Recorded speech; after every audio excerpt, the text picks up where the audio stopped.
I serve on the Alumni Council.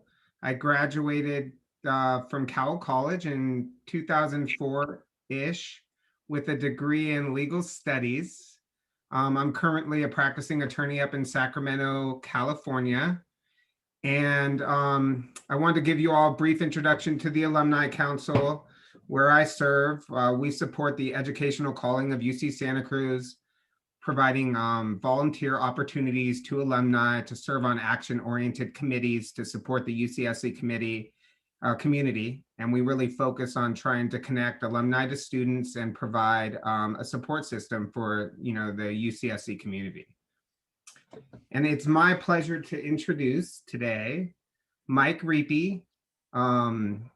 Oh, and welcome. You're at How to Make Your Own Kombucha, or Honey, What's the Gross Thing in the Back of the Closet. So if you're in the right place, I hope you are. But anyway, it's my pleasure to introduce my friend Mike Reapy, Senior Principal Engineer at Acronix Semiconductor Corporation. He graduated Oaks College in 1991 with a BS in computer science or computer engineering. And I know him through his volunteer role on the UCSC Alumni Council. He's the current past president of the Alumni Council and my mentor in the volunteer space. And he's volunteered to share his passion with you. And here he is. Welcome, Mike. Oh, he also is the founder of Slugs and Steins. Well, thank you, Brian, for the generous introduction. As Brian said, my name is Mike. Behind the camera is my lovely partner, Nancy, and welcome to our kitchen. So I'm going to talk a little bit about kombucha and show you how to make it. So first of all, what is kombucha? I have couple bottles of store-bought kombucha here. This one is the Boo, and this one is from GT Dave.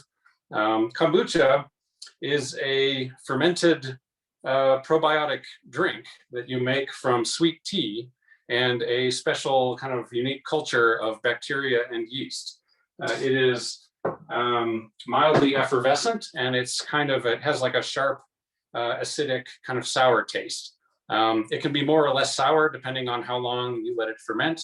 The store-bought stuff is usually kind of bright and young. If you let it ferment for a few weeks, it can get quite sour, and it's really up to you how long you let it ferment for and what you like it to taste like. I said it's a probiotic drink. It has these active bacteria yeast cultures in it. It's known to have a lot of health benefits. People say it's good for your gut health from these probiotic bacteria. Some people say it's good for your immune system, all kinds of other things. The name itself probably comes from the Japanese, where kombu is a kind of brown kelp or seaweed that they make into tea, and cha just means tea. There's this origin story I've read where there's a Korean doctor in like 400 BC who brought the drink to Japan to help cure an emperor. They say his name was Dr. Kombu, and they say the drink was named after him. I tend to think maybe they named the doctor after the kombu tea. But either way, it's been around for centuries or millennia. There's also origin stories where it comes out of like Russia and Ukraine. It was popular in the late 1800s and in Europe as a healthful drink. So it's been around for a long time. So that said, let's go ahead and make it. I'm going to introduce you to the equipment that we need and the ingredients. And now's probably a good time to mention I've written all of this down one of our interns at Lolly made it into a really nice PDF. So hopefully someone is dropping that into the chat box right now. You can download this, get the equipment lists. There's links to Amazon where you can buy the stuff and all of the recipes and everything. So let's start with ingredients. The main ingredients are obviously tea. I've got Hey, Mike, let me interrupt yeah. you just really quickly. Two things, everyone. One is if you haven't changed your view, you can change it up in the upper right-hand corner to speaker view. And number two is, I don't know if you saw in the chat, but if you want to put any questions in the chat, we'll go ahead and ask them the questions at the end. Sorry, Mike. Yeah. Oh, no worries. Yeah, we'll take questions at the end. Main ingredient is tea. It's common to use black tea or green tea. I'm using green tea today because I like to drink it in the evening and I want less caffeine. You can also use like herb teas. This passion fruit tea, hibiscus, rose hips are really good. I've read that if you're using an herb tea, you should probably mix it at least 50-50 with black tea or green tea. So we got our tea. There's 8 tea bags in here. You might notice I took the paper labels off. I don't want them floating around in the tea. Next ingredient is sugar. I've got a cup of sugar. That might seem like a lot of sugar, but our culture is going to eat most of it up, turn it into like carbon dioxide and flavor. And then the main star of the show is my SCOBY. SCOBY is actually an acronym. It stands for Symbiotic Colony of Bacteria and Yeast. And what this is a batch that I made about a week ago. It's a pot of sweet tea with the kombucha culture in it. Now kombucha, it's a lot like sourdough, where it is a living, breathing culture that you keep in your kitchen, and you have to feed it and keep it alive. Every time you make a new batch of kombucha, just like every time you make a batch of bread, you feed it and you make a new batch. I have a good friend who calls these food pets, and my pet is named Spot, as you can see. I've written on here, I can never remember the recipe, so I wrote it right on my bottle, and I've got the date and the type of tea that I used written right on here. And then last but not least, you can make kombucha plain, but I like to flavor it. You can flavor it with all kinds of different things. I like fruits. We have mangoes, we've got pineapple, strawberries are really good. Today we're going to make a flavored kombucha with some watermelon that I cut up. I cubed it up, gave it a whirl in the blender with some water to make a puree. We're going to flavor the kombucha with that. If you do, we'll get to that. So onto equipment. Again, you can see all of this in the PDF. I've got this 1 gallon bottle that I make the culture in. I got this at a brewing supply store. You can get these on Amazon. I have these clear bottles with the rubber stopper on top. It's like a Grolsch bottle, but it's clear. And you can use Grolsch bottles. The key thing is this rubber stopper that fits on tightly. This rubber seal is what's going to give you the pressure to carbonate the beverage. So that's pretty key. I have a kettle of water. I'm going to turn this on to boil some water. Got my blender. It's pretty handy to have a funnel. I've got this cheap plastic funnel. You're probably going to want something to filter it with. You can use cheesecloth, but I found these are 1 gallon paint strainers that I just bought at the hardware store. And I find these are really nice. You can wash them and reuse them like dozens of times. I also have this fancy stainless steel funnel that I'm going to use. It even comes with its own little filter. So we'll try that out. There's a little ball jar. We're just going to use this to keep our, we're going to set aside some starter tea to use in our next batch. I have some coffee filters and rubber band. We're going to use these. You can see it over here. I use these to keep, to put on top of the culture. And I'll talk more about that later. I have just a pin and some tape that I'm labeling my bottle with. I've got a spoon that we're going to use to stir stuff. And I think that's it. So let's go ahead and make some kombucha. So first thing I'm going to do, I've got my funnel, and I'm going to take this watermelon puree that I made and put it in the bottles. So if you could zoom in here, Nancy. I'm going to put maybe just about an inch and a half or so of watermelon juice in the bottom of each one. The amount is really not very critical. It's kind of up to you how much fruit flavor you want and how much fruit you have.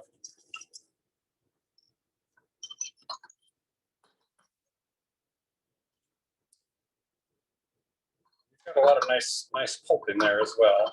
Some people might filter the juice out. You can use canned and bottled juice. You can use canned fruit, frozen fruit. It all works pretty well. So once our fruit's in there, set that aside. Now we're going to take the SCOBY. This is a key step. So one of the main ingredients is that we're going to be using some of the tea that we made as a starter tea for the next batch. So take this thing off, and I'm going to reserve about 2 cups of the starter tea in this bottle.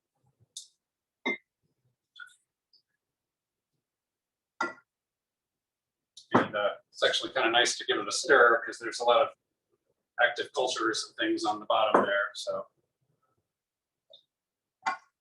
And then this is kind of the star of the show. And this is where I think I promised in the description, we're going to get a little controversial. So cover your ears if you're religious about this. We're going to talk about this guy. This thing right here, a lot of people like to call this thing the SCOBY. And I agree that would kind of be satisfying because it's kind of cute and SCOBY's kind of a cute name. But in fact, SCOBY, remember, it's an acronym, symbiotic colony of bacteria and yeast. This whole thing is our bacteria yeast colony. So the whole thing is the SCOBY. This thing right here, microbiologists call this a pellicle. It's actually made up of bacterial cellulose. And I don't really know, maybe somebody can chime in the Q&A, but I think this is really just kind of a waste product that the bacteria makes when it's eating up maybe the organics in the tea. But I think I've heard it does serve a useful purpose. It often kind of floats on top, and it acts as a little cap on top, and it probably keeps, maybe there's dust and little like mold spores floating around in the air, and fruit flies and things. So I think it does protect it. If you look at the bottom, it actually there's a lot of these little goopy streamers of gunk hanging off of the thing. Those are really active little yeast colonies as well. So I do think, you could throw this thing away. I could toss it in the garbage, just take the starter tea and start a new batch, and it'll do just fine. And in fact, it'll grow a little baby pellicle on top after a few weeks. This thing will keep growing. Every time you make a batch, you're going to get a new little layer on the bottom. If it starts to get too thick, I've seen them get inches thick. You can just peel some of it off. You can throw it away. I've even heard of people like cutting it up into strips and making vegetarian calamari out of it. But regardless, it does have a nice active culture on it, and I think it does jumpstart the fermentation. So we're gonna plop this in here and reserve it with the rest of the stuff. And then we take the rest of our starter tea and fill our bottles. And I'm going to use my little filter. There's a lot of there's a lot of goopy streamers of gunk in there. we'll filter those out. We'll see how my new funnel works. I overfilled it a bit. Now you really don't want to leave very much headspace in here. If you remember your high school physics, liquid is not compressible, but air is. So as this thing is carbonating and our cultures are going to work, we're going to get carbonation. And so you might leave a little tiny headspace for your cap, but don't leave too much air in there because it will not carbonate as well. This fine little mesh filter is making it hard to pour. So I'm going to take that out for now, but maybe my paint strainer actually works better than that thing. Hope we have a good view of this. What we're going to do after I finish filling up these bottles, I'm going to cap them up and I'm going to stick them away in the cabinet for about 3 days. And what we're doing at that point is called the secondary fermentation. The sugar in our fruit is going to act as food for our culture, and it's going to start the culture back up again. It's going to ferment, make carbon dioxide, and since the bottle is capped, that CO2 is going to go right into our liquid, go into suspension, and be a nice carbonated drink for us. I said it takes about 3 days, and then I just pop it in the fridge, and it's ready to drink. Got a little bit of gunk at the bottom. Rid of the last little bit. Give this a rinse. And now we make our next batch. Just cap these up. Again, they're going to be done in about 3 days and ready to drink. So we've got our empty bottle. I just rinsed it out a little bit. You don't need to sterilize this because we're just going to put another culture of the same stuff. Add my 1 cup of sugar.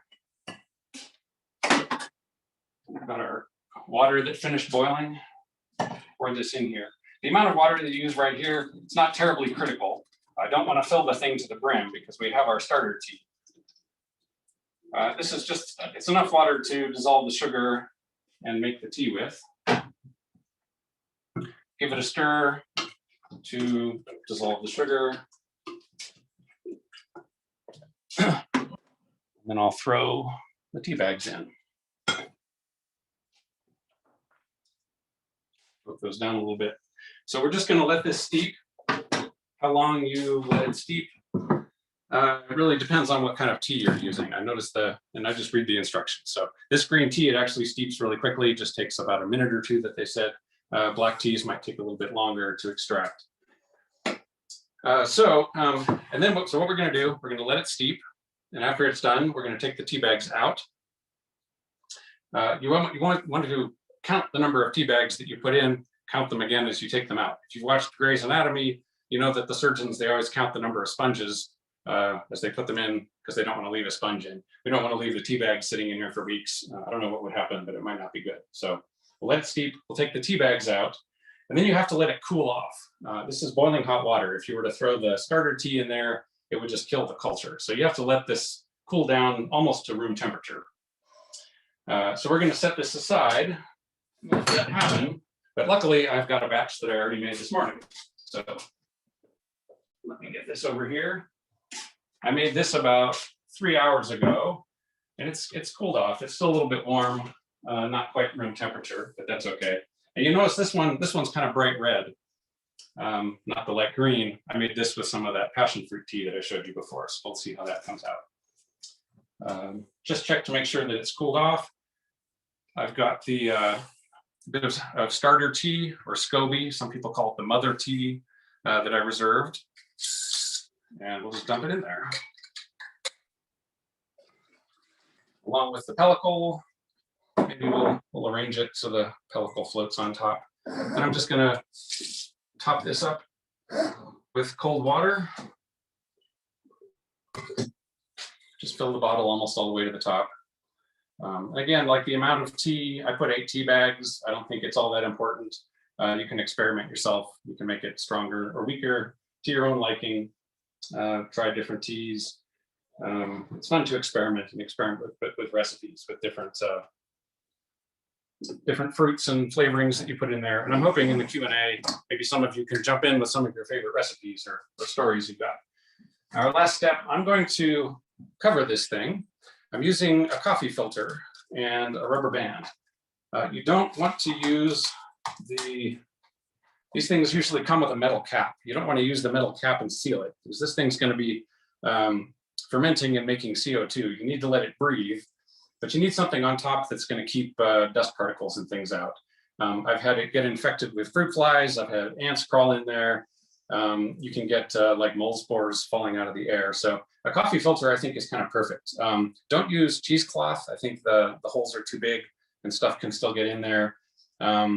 You can get this thing can get infected with like mold spores and things.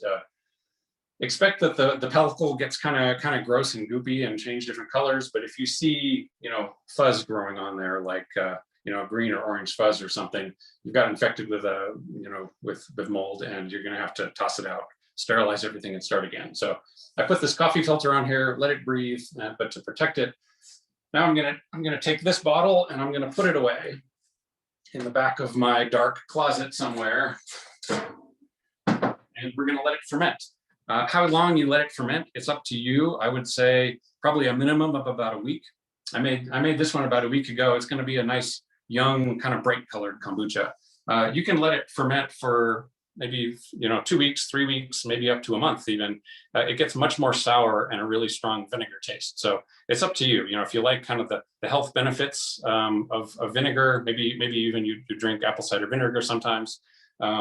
I don't know if it's less healthful, more healthful, but it's just up to you and what you like it to taste like. And again, experiment, see how you like it, let it go longer. And that's it. We're kind of back where we started. I've got an active kombucha SCOBY that's going here in a week or two. It'll be ready to start the whole process again. This, you can see, made about 5 of these bottles. If you let it age for 2 weeks, you might need to double this recipe if you drink a bottle every day or something, but it's up to you. So I think I will leave it at that. We're going to turn it over to Q&A. I'd love to hear your questions. I'd love to hear your war stories and some of your recipes. I'm going to take a minute to switch over from the phone to the laptop. So I'm going to bring Brian back in to tell you how the Q&A is going to work. Thanks, Mike. So, and you can shut the camera down if you want. All right, everyone. So I've gotten some questions here. So if other people have questions, we can also have everyone switch to gallery view so we can all have more of a conversation as opposed to just looking at Mike's beautiful face. And then I'll also use this time just to give you all a quick small pitch.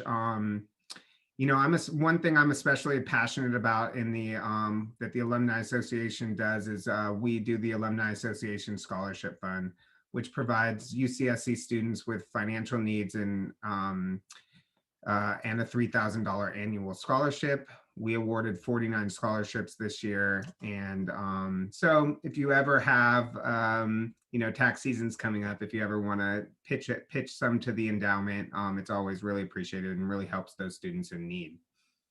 And we did put a link in the chat right now. And so Mike's just logging in. So give him a second here. So there he is. Okay, so wouldn't you know it? Go ahead. Okay, thank you, Brian. Wouldn't you know it? Of course, I went back to my laptop and the whole thing was frozen. I couldn't get in, so I'm still on the phone, but we'll do this. So, all right, let's go. Okay, the first question was from Laura Mendenhall, and it is, what is the best kind of container to make it in? Yeah, that's a good question. You see, I've got these glass jars. I bought them at a brewing supply store. I've seen a lot of people, like you can buy all kinds of fancy containers. There's like the handmade ceramic pots. Sometimes they'll have a little spout on the bottom. There's a way to make kombucha, which is like a continuous culture, where you know you fill your cup with the spout on the bottom of the container, and then every once in a while you just add some more sweet tea, and it just kind of keeps a continuous culture going. So that's another interesting way to make it. The container's not too important. Okay. Next question is from Natasha Kaluza. Kaluza? I'm going to butcher these names.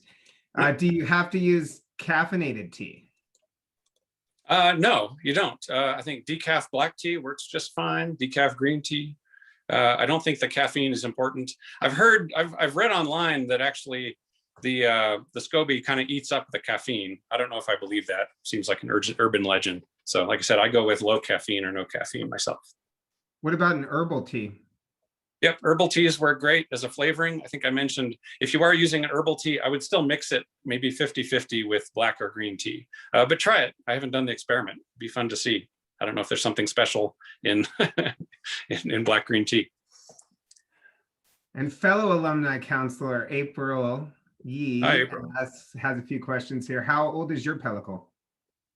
Oh, I've had this culture going for about 5 years. I actually got it from my chiropractor at first.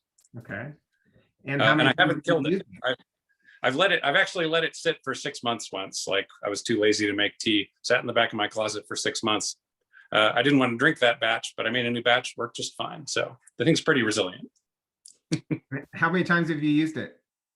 Oh, I've lost count. I typically make a batch about every 2 weeks. And do the bottles fizz over when you uncap them? Ah, well, that's a good question. And actually, that reminds me, I forgot. We haven't actually opened one. Nancy, if I could get you back here for a minute. Thank you for the reminder. I can't believe I forgot to do this. I have a finished bottle. So let's see. I made this about a week ago. I'm going to open it. Fizzing can be a problem. I'm going to open it. I'm putting it under a glass. So let's find out how this goes. I'm going to zoom in close here. Oh, wow. And I've cleaned kombucha off my ceiling. You see how that splattered, but and it's starting to foam over. So this is a good healthy batch. Good carbonation in here. Look at that. And then there's been Mike. There's a few questions, and I have this question too, which is, was your SCOBY homemade or store bought? Where do you get a SCOBY? And yeah, how do you get it started? Beside the one that you gave me that I've done nothing with. Great question. And let me just say cheers. And if we have any students watching, it's getting near graduation. Congratulations to the graduating seniors. That came out pretty good. So yeah, SCOBY, I actually have a link. You can buy them on Amazon. There's a couple of brewing stores. You'll get a little foil pouch that has some of the starter tea in it, and it has a pellicle. Best way is to get it from a friend. So if you know somebody who makes kombucha, you'll notice every time you make a batch, you could reserve a couple cups for your buddy. And in fact, if you know me, show up at my door, I'll give you a batch of starter tea. So you can order it on Amazon. You can. I've actually seen bottles called Mother Tea at Whole Foods. So sometimes you can actually buy raw, unfiltered, unpasteurized kombucha and just use that as a starter. Is my SCOBY still good that you gave me 4 months ago? I think it'll be fine. Yep, I told you I've let it sit for 6 months in the back of my closet. Worked just great. So it's pretty resilient. I think it goes dormant if you don't feed it for a while. And have you ever had a bottle explode? Yeah, I've gone and reached up in my closet and there was like watermelon pulp all over the ceiling. Yep. Sometimes it actually overpowers these Grolsch bottles and spurts out the cap. So and that's a good point. I've read it's actually, if you're worried about it foaming over, it's actually good as it's aging. You can open it up and burp it a little bit, like once a day, maybe for those 3 days that you're aging it, if it tends to overcarbonate on you. Does it need to be kept at a certain temp? I don't think it's very fussy. Cool and dry. Yeah, I think it's good to be dark when it's aging. I keep it in my closet because I think the sunlight, maybe it just fades the tea, but temperature, room temperature, you don't want to freeze it. You don't want it to boil, but I think it's not very fussy. Okay, well, I think that's all the questions. And we have just a couple minutes here. So I wanted to make sure that we thanked Daniela. She's a senior at UC Santa Cruz with a major in computer science, and she facilitated this entire day. So thanks for spending your Sunday with us. And Kristen, Barbara, and Shayna all came from, they all work at UC Santa Cruz, and they all spent their Sunday with us and all have played an integral part in making this a virtual alumni week. So that without them, none of this would have happened, and that's amazing. And thanks, Mike. And let's see. Also, if you guys want to become a part of UC Santa Cruz Alumni Association or volunteer in any capacity, alumni@ucsc.edu. Send us an email and you can, volunteer in, in any way that you want.